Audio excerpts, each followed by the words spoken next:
Bonsoir à tout le monde. Je pense que à la suite des leaders que nous avons entendus, nous présentons nos condoléances donc aux familles des victimes. Nous exprimons notre compassion aux blessés et notre solidarité agissante à l'endroit de tous les détenus politiques dans les geôles du président Macky Sall. Je reviendrai un peu en français sur la conférence du gouvernement sous pression hier. À la place d'une conférence de presse, c'était une conférence sous pression. Nous avons entendu des personnes totalement désorientées confondre vérité, accélération, précipitation, contre-vérité, et tout cela pour juste dire qu'ils savent qu'ils sont sous le rouleau compresseur d'une justice qui s'abattra sur eux inopinément et indéniablement. Nous savons également que leur manipulation s'effondrera. Il s'est déjà effondré contre les murs de la vérité absolue. Et ça a été démontré par tout ce que nous avons entendu au sujet des organisations internationales des droits de l'homme, Amnesty International, le Haut Commissariat des Nations Unies sur les droits de l'homme, la RADDHO. Toutes ces organisations-là ont démontré. Et on a l'habitude de les qualifier d'organisations politiques chaque fois qu'ils ont été contre un gouvernement. Mais à l'unanimité, le propos il a été unique, il n'a pas été harmonisé. Il est simple de constater, à partir du propos de deux personnes, que nous avons totalement un gouvernement à la rue. Et cette première personne, c'est Ismaïla Madior Fall, le grand constitutionnaliste. Il a fini de démontrer qu'en dehors du droit constitutionnel, il ne connaît absolument rien du tout à la matière juridique et il l'a démontré à suffisance. Et depuis qu'il a vendu son âme en matière constitutionnelle, il ne connaît plus rien du tout. Ce serait superfétatoire de le qualifier de nulard parce qu'il l'exprime toutes les fois qu'il prend la parole. Et son propos à l'image de ce qui est contesté à l'université, il a fait un autodafé. Parce qu'il est en train de détruire, il est en train de brûler tout ce qu'on a enseigné dans les facultés de droit. C'est un véritable pyromane. Il a déclaré dans sa conférence de presse, comme ça a été dit tout à l'heure par le brillant Ngagne Demba Touré, que tout ce qui a été dit sur le passage d'une infraction de viol à une infraction de corruption de la jeunesse, c'était compris dans l'ordonnance de renvoi.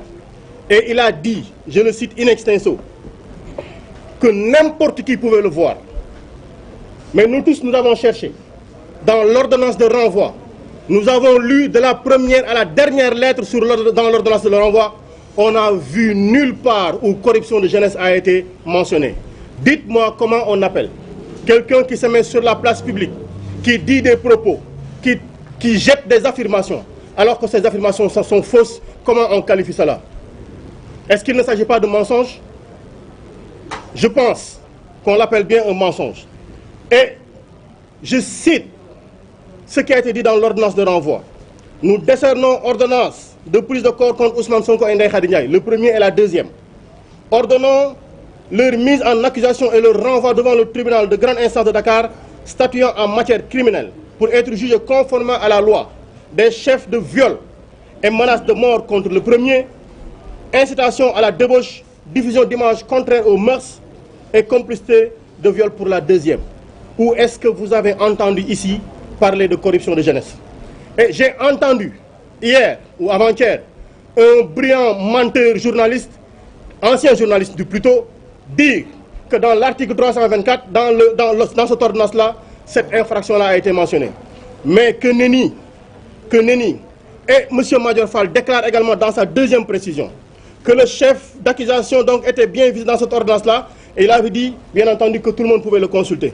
Nous avons consulté, nous avons lu, nous avons relu, nous avons retourné cette ordonnance-là dans tous les sens, nous ne l'avons pas vue. Nous avons essayé par notre intelligence de le déduire, nous n'avons pas pu le déduire. Peut-être que nous sommes cancres, mais je pense qu'il y avait un cancre à déterminer. S'il y avait un cancre à pointer du doigt, mais c'est bien Ismaïla Madior Fall qu'il fallait indexer. Et il ne finira pas également de montrer son incompétence. Parce qu'il a voulu s'ériger en connaisseur de la matière pénale, de la matière judiciaire, disons tout simplement. Mais il a dit, si Ousmane Sonko se constitue prisonnier, il a 10 jours pour acquiescer dans la condamnation ou non. Mais ce qui est absolument faux. Ce qui est absolument faux. En résumé, si Ousmane Sonko se présente, ou si le juge lui délivre un mandat à sa diligence, il y a juste 3 jours entre l'audience de représentation et le procès. 3 jours seulement entre l'audience de représentation où Ousmane Sonko se présente devant le juge pour dire qu'il est bien présent à Dakar. S'il écrit au procureur pour le dire, c'est ce qui se passe, il n'y a que 3 jours. Ismaïla Madior Fall a caché ceci. Et s'il se présente, comme on l'a dit, l'affaire est totalement anéantie. Et il y a un nouveau procès. Et dites-vous bien que si cela se passe, le nouveau procès qui aura lieu, ce sera un nouveau procès contre le complot. Parce que tout simplement, on nous a bassinés pendant des années, où des ministres ont déclaré avoir des vidéos, des audios, des images, des directeurs. Ils ont fermé leur cabinet ministériel, oublié les besoins des Sénégalais pour être sur les plateaux de télé avec une task force et déclarer toujours urbi et orbi qu'ils avaient des éléments et que voilà un monsieur qui a été auteur de tel, ils avaient les vidéos. Ils ont plaidé le procès dans la rue. Ils ont plaidé le procès dans la presse. Que nenni, mensonge absolu. Et tout cela, tous ont menti impunément au peuple. Quelle confiance on doit accorder désormais à un gouvernement qui a passé son temps à mentir au peuple? Quel crédit on peut leur accorder? Et nous avons là aussi entendu le ministre des Forces armées, cet ancien brillant avocat, déclarer que ce qui a été constaté ici au Sénégal ne peut pas fonder une action devant la CPI. Entendez-nous bien, le ministre des Forces armées, M. Sidiki Kaba, déclare que pour qu'on puisse aller à la CPI, il faut plus que ces 46 morts entre février 2021 et juin 2023. Ça veut littéralement dire qu'il nous faut, pour que nous puissions enclencher les actions au niveau de la Cour pénale internationale, attendre encore qu'ils nous tuent davantage, qu'ils en tuent davantage. Mais rassurez-vous, ça ce sont des promesses que nous avons déjà entendues. Des députés nous ont promis de marcher sur nos cadavres en 2024. Et allez-y voir le document de programmation budgétaire. Je parle du document sur les risques budgétaires. En 2023, ils avaient déjà inscrit eux-mêmes qu'en 2023, il y aurait du trouble au Sénégal. Mais qui le leur a dit, bon sang? Comment ils peuvent rentrer dans nos cerveaux? Comment ils peuvent prévenir l'avenir? Est-ce que c'est des imprécateurs? Est-ce que c'est des prédicateurs pour nous dire qu'en 2023, il y aurait du trouble qui menacerait le budget du Sénégal?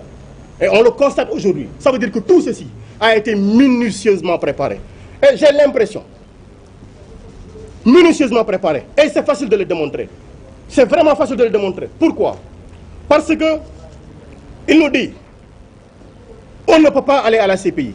Mais je rappelle, pour le procès de Laurent Gbagbo, on lui avait juste reproché, on l'a chargé de crimes contre l'humanité, de tentatives de meurtre et autres infractions. On n'a jamais décompté les morts. Il veut nous dire qu'il faut plus de morts pour aller à la CPI.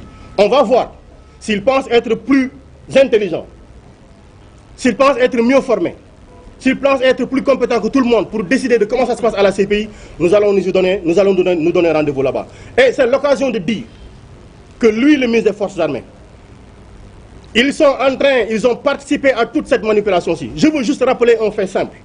Quand Ousmane Sonko a été ramené de Koungheul, on l'a mis dans un blindé de l'armée, de la gendarmerie. Et dans ce blindé-ci, on l'a pris en photo. Dans ce blindé-ci ne pouvaient être que des officiers de forces de défense et de sécurité. On a récupéré ses téléphones. On a récupéré des pièces lui appartenant. On en a pris photo. Et ces documents se sont retrouvés non pas dans le site du ministère des Forces armées, non pas dans le site de la DIRPA, mais dans un site anonyme, dans un site privé. C'est là où ça a été publié. Qui a pris la photo? Et vous vous rendez compte qu'Ousmane Sonko était dans un blindé de l'armée. Il ne portait pas de casque. Et tout cela qui était dans le véhicule blindé portait des casques. Parce que quand on est dans un blindé, il faut porter un casque. Donc, sa vie était menacée. Et comme d'habitude, ils ont l'opportunité, chaque fois que l'opportunité se présente, de menacer sa vie. Et c'est l'occasion encore de le dire. Ils nous ont dit que les armes qui circulent dans ce pays-ci ont été portées par des étrangers, par des forces occultes. Voilà leur affirmation.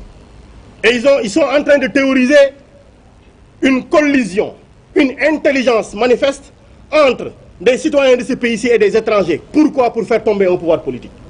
Je rappelle, Ousmane Sonko, sorti de la gendarmerie en 2021, était venu déclarer en conférence de presse qu'il ne fallait pas toucher à Macky Sall et qu'il fallait l'accompagner pour qu'il termine son mandat tranquillement, mais qu'il ne pouvait pas aller au-delà de ce que la Constitution lui permettait. Ce monsieur-là n'a pas changé son discours. Mais lui, Macky Sall, a déclaré qu'il avait 200 000 personnes pour faire sortir Abdoulaye Wade du palais. C'est quoi?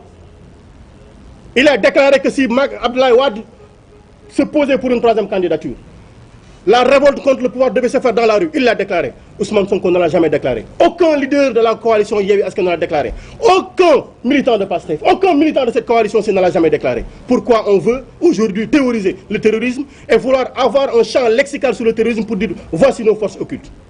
Et depuis lors, personne n'a été jugé pour force occulte. Ils ont pris Mamadou Seck, Ousmane Seck, un éleveur d'abeilles, un agent des impôts et domaines. Voilà ces gens-là qu'ils ont pris pour dire que c'était des forces occultes. Amidia. Voilà ce que nous avons. Et ces armes-là, il faudrait qu'on en parle. Abass Fall, là derrière nous, a déposé pour la création d'une commission d'enquête sur le contrat passé entre le ministère de l'Environnement et la société Levy Commercial Brokers de IMA, le grand trafiquant d'armes.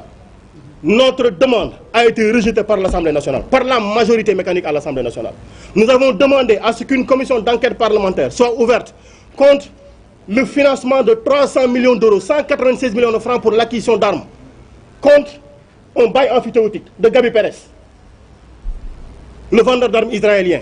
Notre demande a été rejetée. Voilà là où nous en sommes. Et je dis dans le contrat de Levy Commercial Brokers, il y a 1500 AK-47 qui ont été achetés. Le nombre de munitions n'a pas été précisé.